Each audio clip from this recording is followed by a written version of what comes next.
नमस्कार। कक्षा 9वीं विषय विज्ञान, अध्याय 4 परमाणु की संरचना, भाग 2। इससे पूर्व के अध्याय में हमने आवेशित कण परमाणु की संरचना के अंतर्गत थॉमसन का परमाणु मॉडल के बारे में अध्ययन किया था। इस वीडियो में हम रदरफोर्ड का परमाणु मॉडल और रदरफोर्ड के परमाणु मॉडल की विशेषता और उसकी कमियों के बारे में अध्ययन करने जा रहे हैं। चलिए देखते हैं रदरफोर्ड का परमाणु मॉडल। थॉमसन ने जब अपना परमाणु मॉडल प्रस्तावित किया था तो उसके पश्चात अर्नेस्ट रदरफोर्ड भी परमाणु की संरचना को जानने के लिए बहुत उत्सुक थे। वह ये जानना चाहते थे कि इलेक्ट्रॉन परमाणु के भीतर किस रूप में व्यवस्थित होते हैं या कैसे व्यवस्थित होते हैं।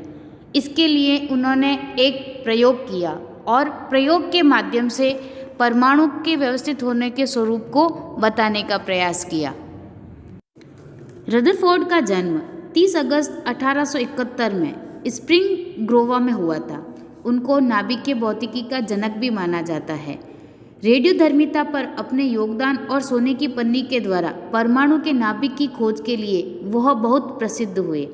1908 में उनको नोबेल पुरस्कार भी मिला।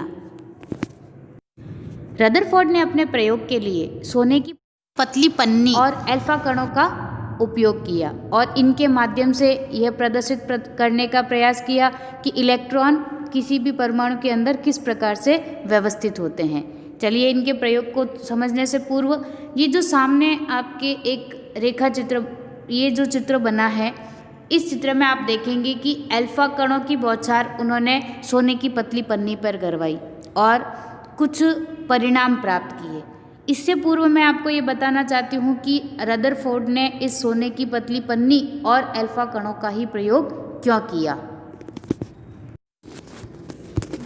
उन्होंने सोने की पतली पन्नी का प्रयोग इसलिए किया क्योंकि वह एक बहुत ही पतली लेयर चाहते थे और साथ ही ये सोने की ये जो पतली पन्नी जो उन्होंने काम में ली थी वो 1000 परमाणुओं के बराबर ही मोटी थी। और जो अल्फा कण थे, अल्फा कण द्विआवेशित हीलियम कण होते हैं, अतः यह धन आवेशित होते हैं। चूँकि इनका द्रव्यमान 4U होता है, इसलिए तीव्र गति से चल रहे इन अल्फा कणों में पर्याप्त ऊर्जा होती है। उनका यह मानना था, यह अनुमान था कि अल्फा कण सोने के परमाणु में विद्यमान अपरमाणु कणों के द्वारा विक्षेपित होंगे। चूँकि अल्फा कण प्रोटॉन से बहुत अधिक भारी थे, इसलिए उन्होंने इनके अधिक विक्षेपण की आशा नहीं की थी। रदरफोर्ड ने चित्र में दर्शाए अनुसार ऐसी एक पतली सोने की पन्नी का प्रयोग किया था और यह सोने की पन्नी लगभग 1000 परमाणुओं से निर्मित थी। इस सोने की पन्नी पर उन्होंने अल्फा कणों की बौछार करवाई। इस प्रयोग के बाद रदरफोर्ड को उस तरह के परिणाम नहीं मिले जैसा उन्होंने सोचा था। अल्फा कण प्रकीर्णन प्रयोग ने आशा के बिल्कुल विपरीत परिणाम दिए। रदरफोर्ड ने देखा कि जब किसी अल्फा कण को सोने की पतली झिल्ली पर तेजी से गिराते हैं तो तेज गति से चल रही अधिकतर अल्फा कण तो सोने की पन्नी को पार करके सीधे निकल गए।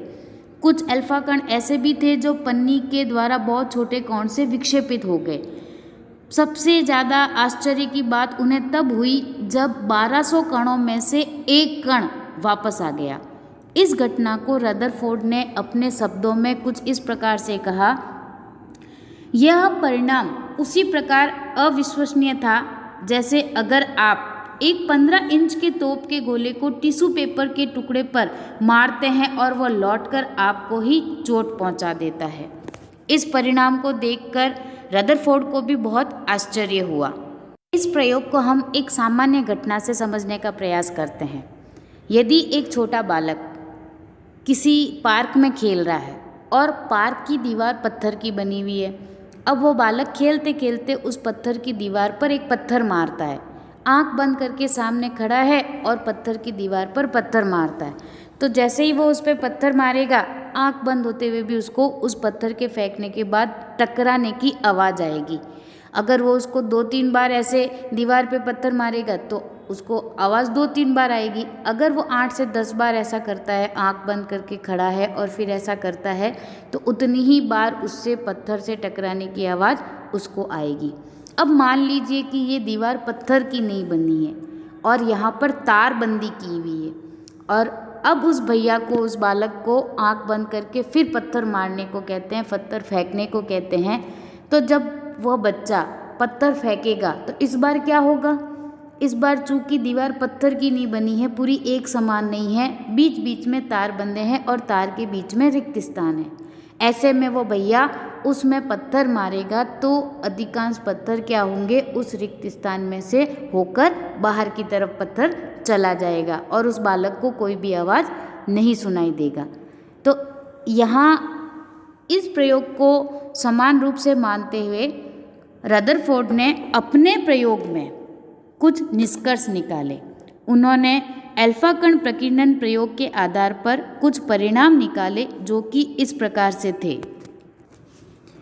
रदरफोर्ड ने बताया कि परमाणु के भीतर का अधिकतर भाग खाली है क्योंकि अधिकांश अल्फा कण क्या हुए?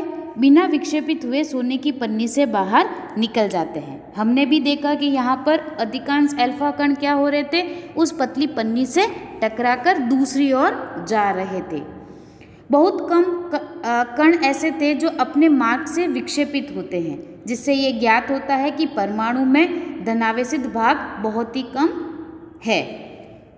बहुत कम अल्फा कण ऐसे थे जो 180 डिग्री के कोण पर विक्षेपित हुए, जिससे ये संकेत मिलता है कि सोने के परमाणु का पूर्ण धनावेशित भाग और द्रव्यमान परमाणु के भीतर बहुत कम आयतन में सीमित है।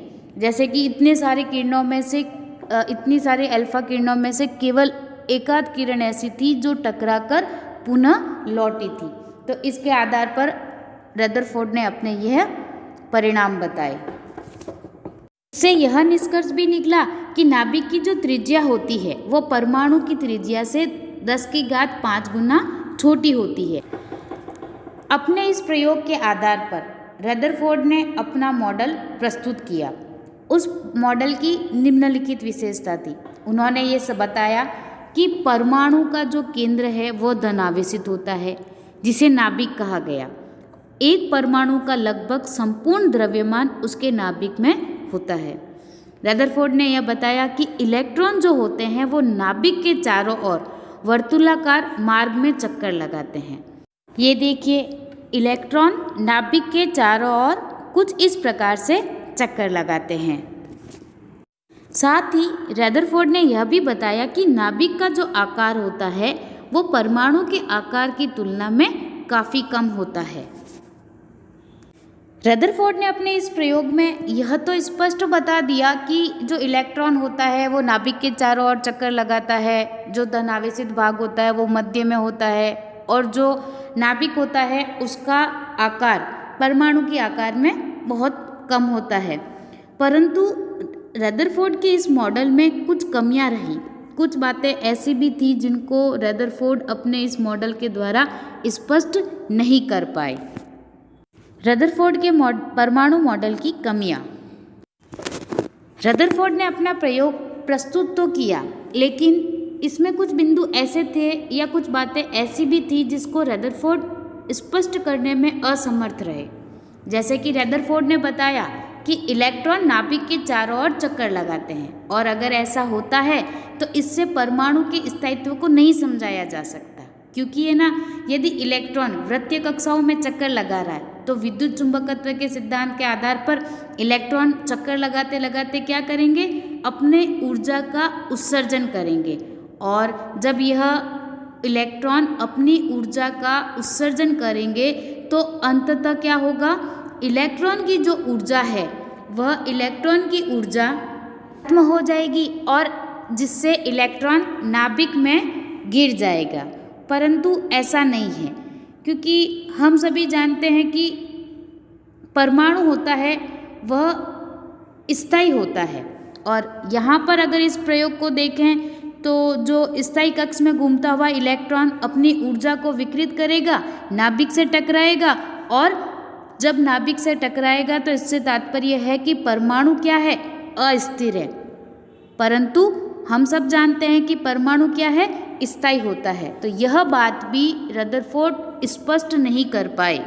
इसके अतिरिक्त नाभिक के चारों ओर इलेक्ट्रॉन का वितरण किस प्रकार से होता है, इस मॉडल से यह भी नहीं समझाया जा सका।